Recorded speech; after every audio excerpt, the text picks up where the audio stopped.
I was looking back at your career. You've had a really interesting career, and you've started off pretty early with horror.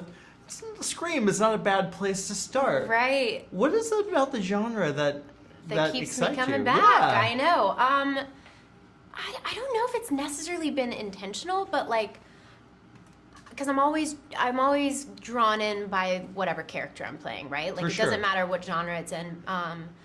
But in each of these different films, like in Scream, I got to play like the Drew Barrymore, like the opening sequence, which was like work with Wes Craven. I was like, oh my God, this is no brainer.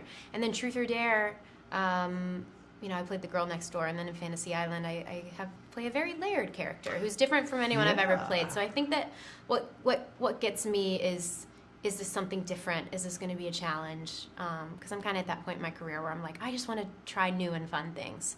And I really liked the arc of my character. I thought that she, she's an interesting gal. Yeah. Yeah. Well, did you know about Fantasy Island? It was a little bit before your time, the show. Yes, it was a little bit before my time, but I was aware of the success. I think it ran for a really long time, right? For a long time, yeah. Yeah. My parents liked it. That was pretty much all I knew. I still haven't seen the original. I need to. That's fine. You're not missing much. but I liked that we still pay respect to the original, and I think that a lot of the fans of the original will still be into what we've done here. Well, I think it follows kind of a similar pattern, and it's not all. I think people are looking at it as just a basic horror film. There are layers to it. Oh yeah, there's like comedic elements. There are some parts of it where I'm like, what? I don't know what genre this falls into. This is great. So there's a little bit of something for everyone. It's set in this like gorgeous bucket list location, and the contrast of that with all these, the supernatural elements and all these crazy things happening to these people. It makes for a really interesting film to watch, because a lot of it is like taking place in broad daylight, which you don't often see in a horror film. No, you don't at all. Yeah. Speaking of location, God, that's beautiful. I know, it was really hard. That's a hard job. Really difficult. Yeah. Yeah, I'm jealous. I'm a little jealous that you got to. How much time did you spend? We were there for 2 months, and I miss it. It was great. It was about exactly a year ago that we were there, and it was a blast. It was everything. Everything you see on screen is exactly how it was. It's so gorgeous. That must be strange to be like a year ago you were there and now you're talking about this film. That's how it is, right? Yeah, it's like you work so hard and then it's done and then you have to revisit it. But it's cool because everything sort of sinks in. Because I think if we were promoting it right after, I appreciate it a lot more now. I can see that, yeah. And you have so much going on. You have this coming. You have the show that I mentioned when I walked in, Katie Keene. Katie Keene. Can you tell me about that a little bit? We just wrapped up season 1 at Katie Keene, and it's really funny that show premiered and this movie's coming out at the same time, which is just totally a coincidence.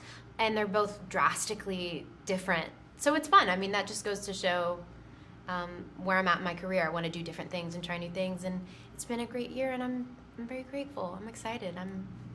Life is good. How did you get involved with Mr. Rourke, first of all? No idea. Mr. Rourke is a character in Fantasy Island, for people that don't know. And Jeff Wadlow, for some reason, thought that I would be a good Mr. Rourke. You seem surprised. No, it's one of those things where it's like, I would have never thought, you think, oh, who would you cast a dream casting? I would have no idea. No, but you were kind of perfect for the role. Oh, thank you. Yeah, absolutely. Yeah, Dude, you're good at everything. Come on. No, I appreciate it. No, this was a challenging role because I loved what Ricardo Montalban did in the first, in the series.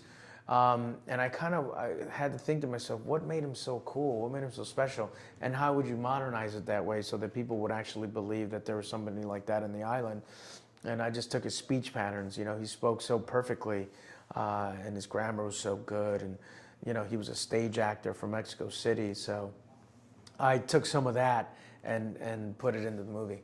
Suave, you're pretty suave at this. Well, I think it comes about with the way that he, speaks and the vocabulary that he has. I really have to work on it to make it natural for him.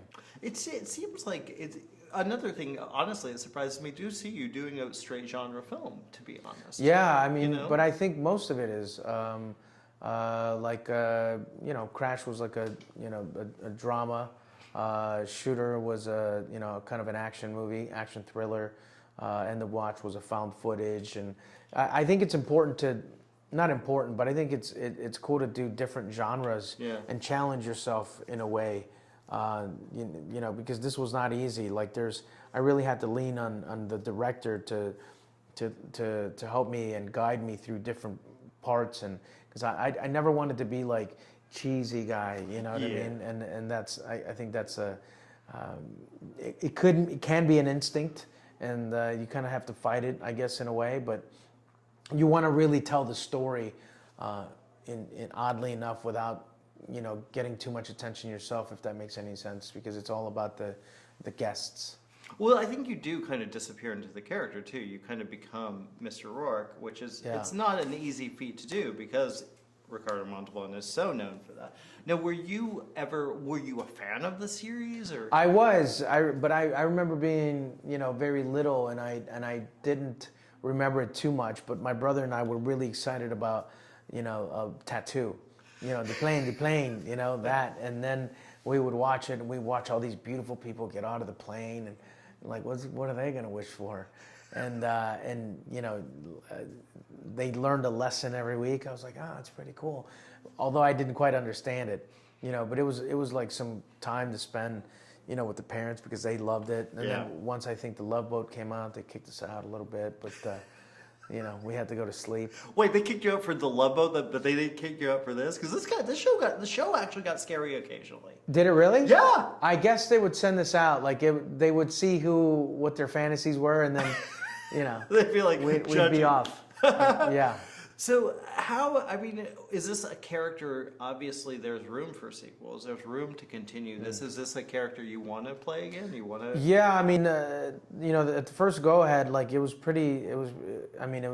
challenging for sure, just because of the way he spoke. Normally when you do an accent like this, you do it in, you know, like, you know, my father was a farmer in Mexico, so I know that kind of accent, but not like the Mexico City, intellectual kind of person, you know, like Alejandro Iñárritu and Alfonso Cuarón. Like you see their movies, how they're abstract they are, and they really venture off into other territories that are not just straight ahead cinema. Yeah.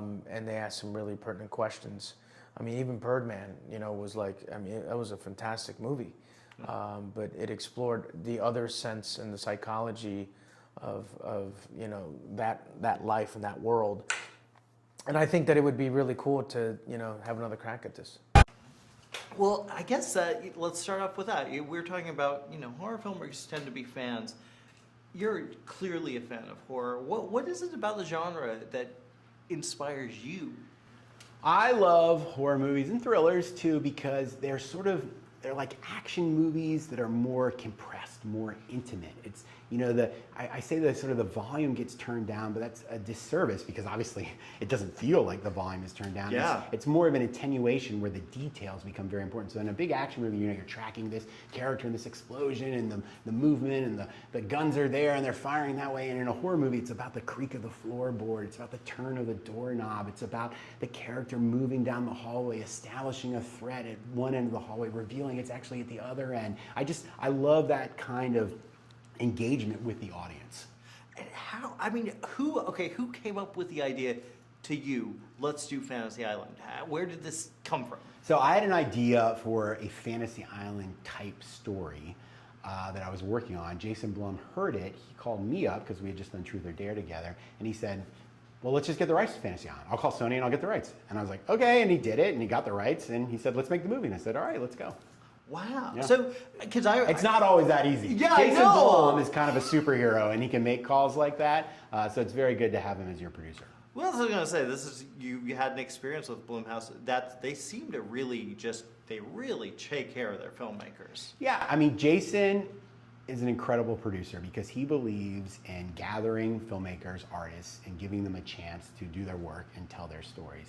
And they sort of sink or swim on their own merits, and then they're presented, and if they believe there's commercial potential, they're released wide. If they're not, they're given more of a modest release, but he still gets it out there, and he really protects storytellers. Now, I guess with Fantasy Island, what was your inspiration? Why did you want to tell this story like Fantasy Island? I mean, look, the DNA of the show is sort of intrinsic to all great horror movies. This be careful what you wish for idea. You know, it can be something superficial like sex and drugs, right? And then Michael Myers shows up, right? It can be something more meaningful, like you wanting to change your past or looking for a lost love, bringing a child back, Pet Cemetery, right?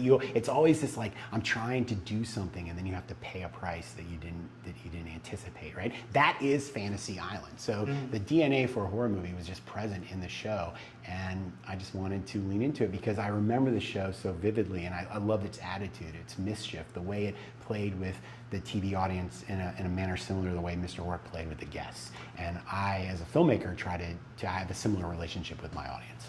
Well, I also like that you kind of play. I felt kind of like, I mean, if my memory serves, it actually felt like a Fantasy Island episode where, you know, Maggie Q's character isn't necessarily in the horror element until later. Yeah. Well, did you take storylines from the series, or did you just kind of create your own story? I mean, we looked at all the storylines. We were allowed to use them, but ultimately, Chris Roach and Jill Jacobs, who co-wrote the script with me, we just started coming up with our own, and we started to think about other movies, other genres we wanted to reference. We wanted to kind of do a genre mashup.